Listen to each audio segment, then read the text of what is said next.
A backpack full of memories. The brass gleamed under the weak morning light filtering through Maya's window. Carefully, she unclasped the first medal, the one for service in Korea. Grandpa Hector had told her stories about the frozen ground, the biting wind, and the camaraderie forged in foxholes. Her fingers, clumsy with nerves, fumbled with the butterfly clasp. She winced, picturing the sharp edges snagging on her brand-new backpack, but the thought of Grandpa Hector's smile, the crinkles around his eyes as he recounted his adventures, steeled her resolve. One by one, she attached the medals: Good Conduct, National Defense, the UN Service Medal. Each a tiny weight, a tangible piece of him she could carry. The bus stop was already a cacophony of teenage energy. Maya hugged her backpack close, the medals cold against her spine. Heads turned. Whispers rippled through the crowd like a sudden gust of wind. She could feel their eyes, dissecting, judging. A girl with bright pink hair giggled, nudging her friend. Maya focused on a crack in the pavement, willing herself invisible. The air thrummed with a nervous energy that wasn't entirely her own. She remembered Grandpa Hector's advice: hold your head high, Majida. Their opinions are just that, opinions. Easy for him to say, she thought, a decorated war hero facing down enemy fire. This was just middle school. The bus doors hissed open, a temporary reprieve. She scanned for an empty seat, her cheeks burning. Too late. Already, eyes were following her down the aisle. A boy with spiky hair pointed. "Look at Medal of Honor, Maya," he shouted, and a ripple of laughter erupted. Maya sank into a seat near the back, pulling her backpack into her lap, trying to shield the medals from view. It didn't work. Mr. Henderson's history class was usually a safe haven, a place where she could lose herself in tales of ancient civilizations and forgotten empires. Today, it felt like a gladiator arena. As she walked to her desk, she heard snickers and saw furtive glances. A crumpled piece of paper landed on her desk. Unfolding it, she saw a crude drawing of a backpack laden with medals, labeled "Loser Alert." Her stomach twisted. Even Sarah, her lab partner, seemed distant, avoiding eye contact. Mr. Henderson, oblivious, droned on about the Roman Empire. Maya stared out the window, watching the leaves dance in the breeze, wishing she could disappear into the autumnal landscape. She imagined Grandpa Hector, standing tall in his uniform, a beacon of strength and courage. He wouldn't want her to hide. But he also wouldn't want her to be ridiculed. She felt a tear trickle down her cheek. Maybe she had been wrong. Maybe some memories were too heavy to carry. The weight of the medals, once a source of pride, now felt like an unbearable burden. She wondered how long she could endure this. The bell couldn't ring soon enough. The watchful eye. The microphone felt alien in Sergeant Major Rep. Thomas Reynolds' calloused hand. Public speaking had never been his forte, combat briefings aside. But Mrs. Davison, the principal, had pleaded for help with the morning announcements, claiming a shortage of parent volunteers. Reynolds, always one to answer the call, found himself standing awkwardly in the school's main office, a bright, cheerful space that felt miles away from the dusty battlefields he knew. "And now, for the Pledge of Allegiance, let's all stand and face the flag," he boomed, his voice echoing slightly in the room. He winced. Too loud. He needed to modulate. Years of barking orders on the range were hard to shake. After the announcements, he offered to help patrol the hallways before first bell. The noise was a jarring symphony of slamming lockers, shrill laughter, and the shuffle of hurried feet. He kept a watchful eye, his senses honed by years of military service. It didn't take long to spot it. Near the lockers by the gymnasium, a small knot of kids had formed, their voices tight with suppressed cruelty. He couldn't make out the words, but he saw Maya Rodriguez standing at the center of the group, her shoulders slumped. The other children, 3 boys and a girl, were gesturing towards her, their faces twisted in mocking smiles. Reynolds started to move, his pace deliberate, his boots echoing on the polished linoleum. Before he could intervene, the bell rang, a sharp, insistent tone that scattered the group like startled birds. Maya, head bowed, hurried away, disappearing into the throng of students heading towards their classrooms. He paused, watching her go. He hadn't gotten close enough to hear the taunts, but he had seen the flicker of pain in her eyes, the way her lower lip trembled. It was a fleeting expression, quickly masked, but it was there. The sadness lingered in the space where she had stood, a palpable thing that tightened Reynolds' chest. He remembered a similar look on the faces of young recruits, fresh out of boot camp, facing their first deployment. Fear, uncertainty, and a vulnerability they tried to hide. It was a look he knew well. He sighed, his gaze following Maya as she disappeared around a corner. He made a mental note to speak with Mrs. Davison. He needed to know what was going on. This wasn't just kids being kids. This was something else. Something that needed to be addressed. And he was going to address it. Fake awards. The blacktop shimmered under the harsh afternoon sun, making Maya squint as she walked towards the far side of the playground, hoping to find a sliver of shade near the chain-link fence. Recess had become a minefield lately. She clutched her lunch bag tighter, the foil crinkling softly in her sweaty palm. "Well, look who it is," a voice dripped with false sweetness. Maya sighed inwardly. It was Tiffany, flanked by her usual shadows, Jessica and Chloe. They blocked her path, their faces hard and expectant. Tiffany's bleached blonde ponytail bounced with each step she took, her designer sunglasses perched precariously on her nose. "What do you want, Tiffany?" Maya asked, her voice barely a whisper. Tiffany chuckled, a brittle, unpleasant sound. "Just admiring your accessories, Rodriguez." She gestured dismissively at Maya's backpack, where the faint outline of the metal rack could be seen through the fabric. Jessica snorted. "Yeah, those cheap toys. Where'd you get them?"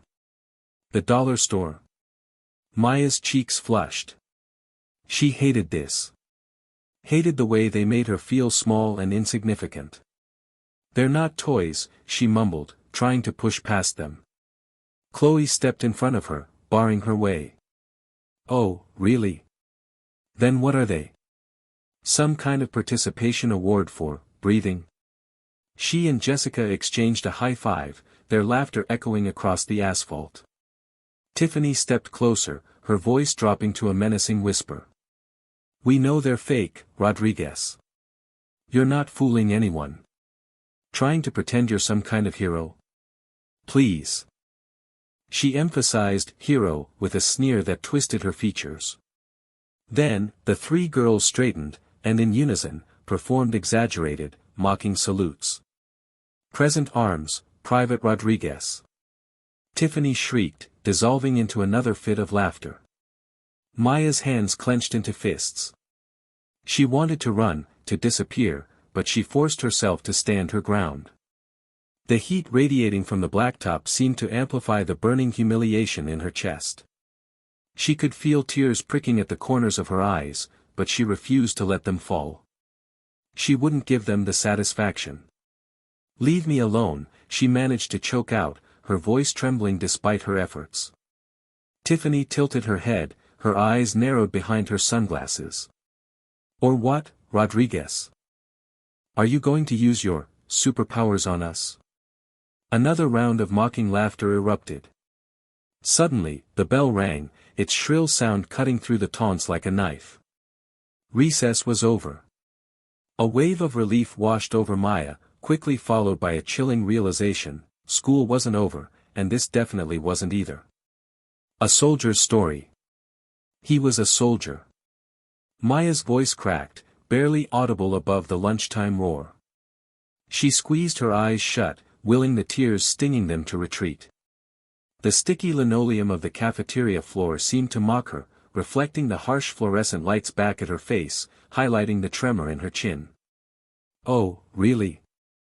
And I'm the Queen of Sheba," Tiffany drawled, her perfectly glossed lips curving into a sneer. Amber and Brittany, her ever-present shadows, giggled in unison. Tiffany's gaze flicked to the tarnished medals pinned haphazardly to Maya's backpack. Those look like they came out of a cereal box. They didn't, Maya choked out, her fingers instinctively reaching to touch the cool metal. They were my grandfather's. A memory flickered, fragile and fragmented, a tall, brown-skinned man in a crisp green uniform, the scent of Old Spice and something else, something like sun-baked earth and polished leather. She remembered the scratchy wool of his jacket against her cheek when he hugged her, his laughter a low rumble that vibrated in her small chest. But the memory was old, faded like a photograph left too long in the sun. He died when she was small, before she could truly know him. Yeah, right, Rodriguez. Your grandfather. Since when did he suddenly become Captain America?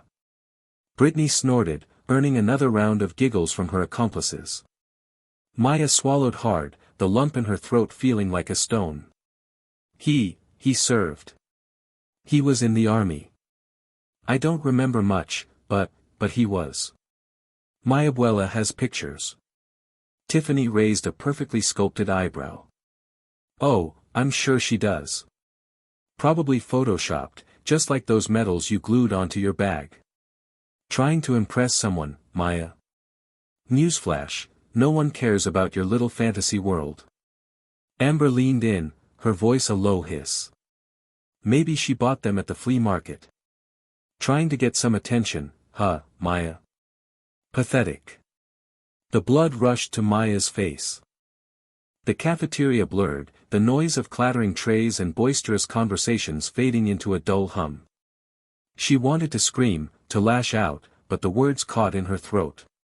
They were deliberately trying to make her feel small, insignificant, like she was nothing. Hot tears finally spilled over, tracing paths down her cheeks. She brushed them away angrily, but more kept coming. She wouldn't give them the satisfaction of seeing her break. But the weight of their disbelief, the casual cruelty in their eyes, felt unbearable.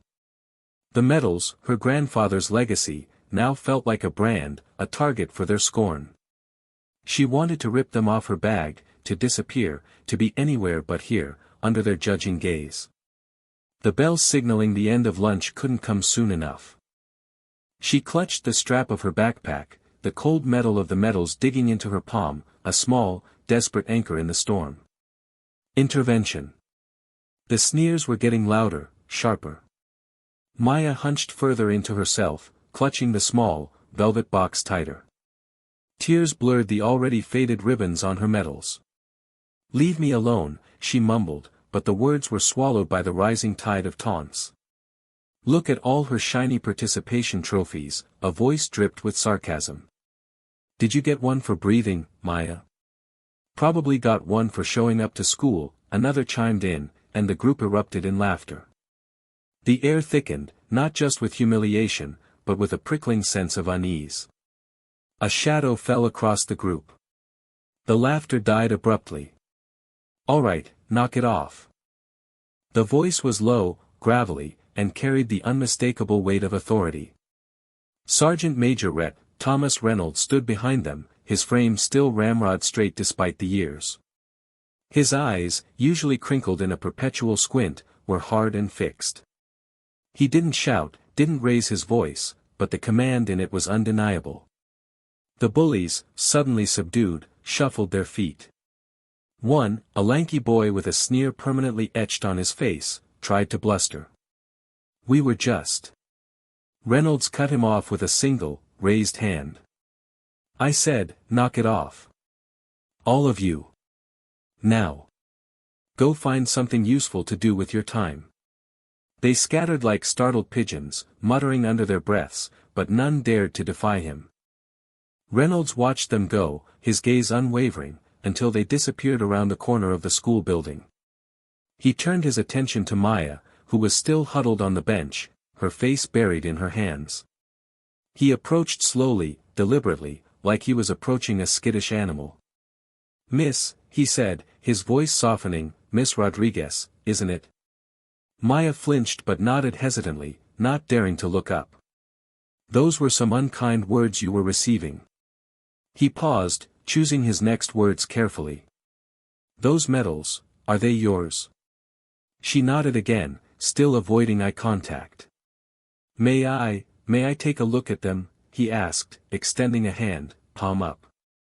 His hand was calloused and scarred, a roadmap of a life lived in service. Maya hesitated, then slowly, reluctantly, opened the velvet box. She held it out to him, her hand trembling. Reynolds took the box gently, as if it contained the most precious thing in the world.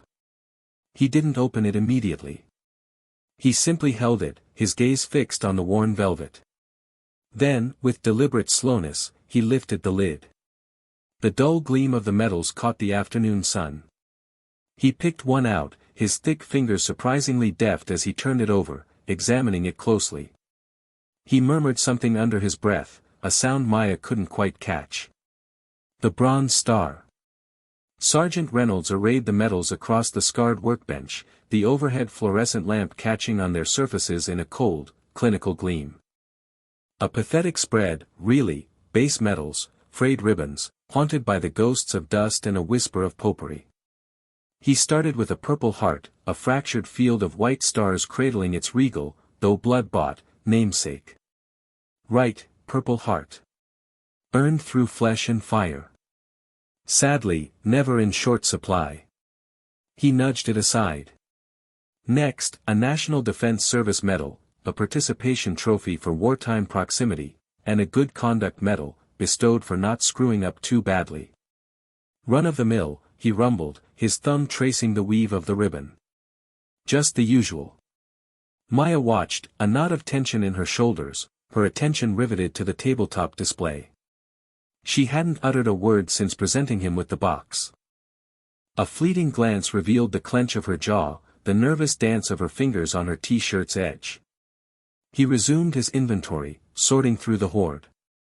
Another Good Conduct, some faded service streamers, their vibrant hues bleached by time. Then he spotted it. Submerged beneath a tarnished campaign token, nestled a Bronze Star. Unlike the pristine versions he'd witnessed adorning spotless dress blues, this one was muted, almost umber with age and long disregard. Gingerly, he lifted it, his thumb, roughened by years of service, circling the star's points. The telltale oak leaf cluster, signifying repeat acts of bravery, was missing, likely sheared off decades past. The sergeant's movements stilled. He flipped the medal, studying the engraved inscription on its verso. The blood-weathered map of his face paled. The casual banter evaporated, leaving behind a stark, unnerving gravity. The room seemed to shrink, the wall clock's tick amplified into a drumbeat. He cleared his throat, a rasping growl. This. He began, his voice a shade rougher than normal. He paused, swallowed hard. This is a Bronze Star. He raised his gaze to Maya, his eyes narrowed, the usual warmth replaced by an intense, searching scrutiny. Given for conspicuous heroism. For valor under fire. Where did you find this, Maya? The question hung, a lead weight in the air, unanswered. The sergeant waited, his stare unwavering, the degraded Bronze Star catching the light in a dull, accusatory glimmer. A daring rescue. Reynolds swiveled in his chair, the aged leather sighing beneath him. For 5 solid minutes, he'd observed Maya's anxious fiddling with her pack strap. The others had scattered, joyfully embracing the weekend's freedom, yet she remained, bottled-up emotions swirling within her. That replica is quite something, Rodriguez, he remarked, gesturing to the diminutive metal display adorning her backpack. The precision is remarkable. Where did your grandfather earn his Bronze Star? Maya recoiled, avoiding his gaze, her fingers now tightly braiding the nylon strap. The air in the small office seemed to thicken, vibrating with unsaid words. It's complicated, she muttered, her voice barely audible. Reynolds held his tongue, his silence a gentle nudge. He knew drawing out the truth would demand patience. Finally, she lifted her head, her eyes a blend of resistance and exposure. He didn't talk about it much. But, he recounted it once. After relentless prodding from me. She inhaled deeply. Corango Valley. Afghanistan. 2007, a medic attached to a reconnaissance platoon. They walked into an ambush. RPGs raining down. My grandfather, back then, Specialist Rodriguez, moved relentlessly, tending to the wounded, inching from man to man. He said the acrid stench of explosives hung so heavy, it coated his tongue. Maya trailed off, her gaze drifting, as though she were experiencing her grandfather's memory. Then he spotted him. The point man, Sergeant Miller, caught a direct hit. Ruptured by shrapnel. Down and out, 50 meters exposed, no cover. Everyone assumed he was a lost cause. She swallowed hard. Grandpa said instinct took over. Thought ceased. He snatched his aid bag and bolted. Straight into the kill zone. Mortar rounds detonated all around him. He recalled the concussions, the geysers of dirt, the persistent ringing, yet he pressed on. Reached Miller and began triage, tourniquet cinched tight, pressure bandage applied. He radioed in a 9-line medevac. But the clincher, Maya continued, her voice gathering confidence, the chopper couldn't land. Too much enemy activity. So, Grandpa improvised an extraction. Fashioned a harness using his belt, secured Miller to his back in a fireman's carry. Then he crawled, with Miller's weight pressing down, all 50 meters, back to friendly lines. Under constant fire. Miller survived. Lost a limb, but lived. That's what earned him the Bronze Star. Conspicuous gallantry. She concluded her story, her chest rising and falling. The tempest in her eyes had dissipated, supplanted by a powerful sense of pride. Sergeant Reynolds studied her, his face betraying nothing. He discerned more than simply a harassed teenager. He recognized the echo of a warrior's spirit, inherited from her grandfather. Respect and remembrance. Sergeant Major Reynolds cradled the Bronze Star, its aged surface reflecting the morning's light in a muted gleam. He rotated the emblem, tracing the worn grooves etched by countless touches over the years. His gaze, piercing yet gentle, lifted to Maya. The citation. Recount it for me. Maya's breath hitched, her mouth felt like sandpaper. She relayed the story her grandfather had passed down, the ambush, the medic's demise, the desperate gambit to save his unit. At first, her voice trembled, but conviction bloomed with each word.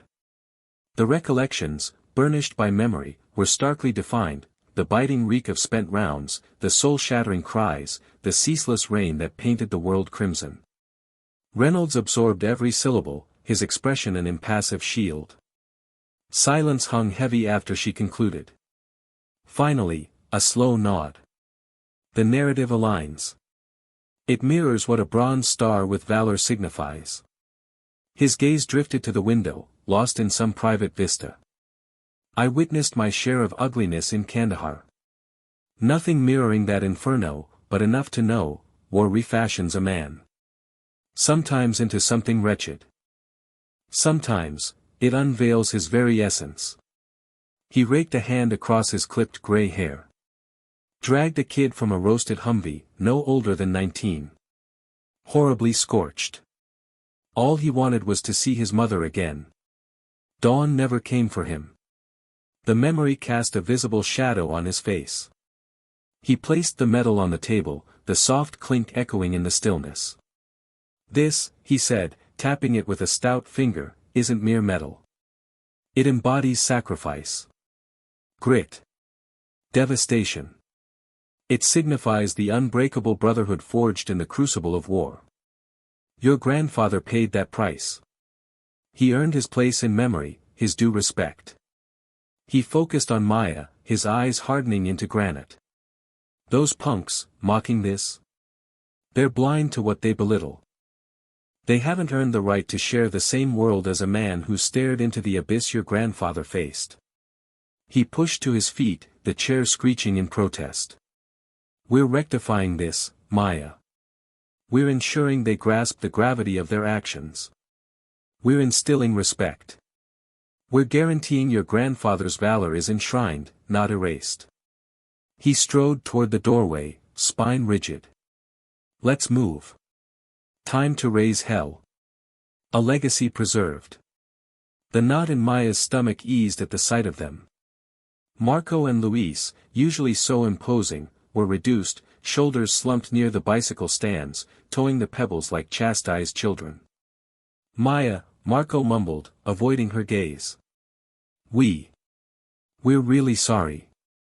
Luis shuffled, his sneaker scraping against the asphalt. Yeah, about the medals. We were ignorant.